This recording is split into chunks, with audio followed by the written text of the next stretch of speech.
So 2018, 2019 had been a pretty good school year.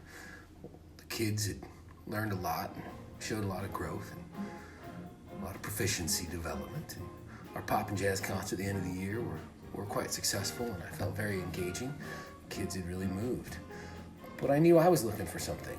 I knew that I was in a routine, a productive routine, but increasingly not fulfilling routine personally.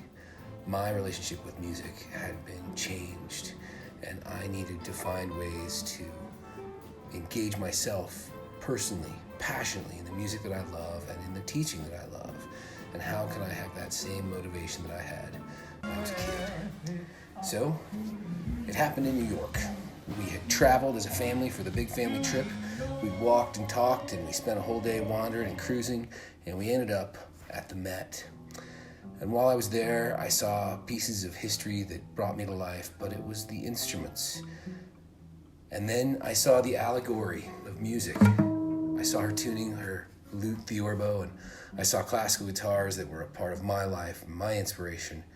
And then downstairs, something else happened. I saw Buddy Holly's guitar, his acoustic that he didn't take on the plane that night. I thought I saw everybody's instruments.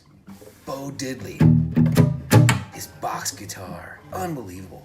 And then I turned and I saw Stevie Ray Vaughan's gorgeous Fender that I had tried to imitate and that had taken me out of punk rock and into the blues.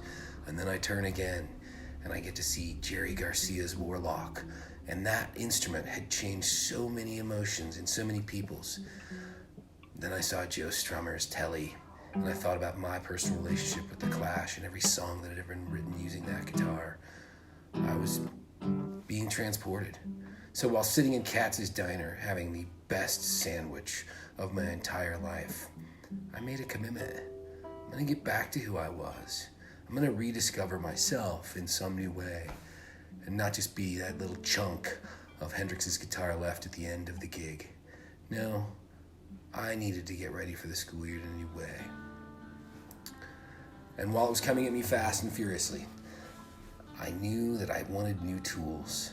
I could trust my routines, I could repeat my routines, but how could I push myself forward? Talking to colleagues, wondering if I should get out of teaching altogether, I began to process my options. But, like any school year, there's no time.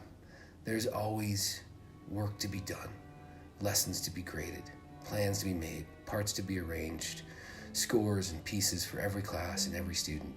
Sometimes my violin parts don't say violin 1 or violin 2. They say Lydia, or they say Violet, because that's her part. So much goes into teaching kids to have a relationship with music that I knew I had lost my own relationship with music, and I was going to search and continue to search. Then as the school year went on, I was struck. I was hit by the shingles, and I spent 6 days in the hospital with the potential of losing all of the senses on the right side of my head because the shingles were in my ears and eyes and nose. And I came out of that experience totally motivated.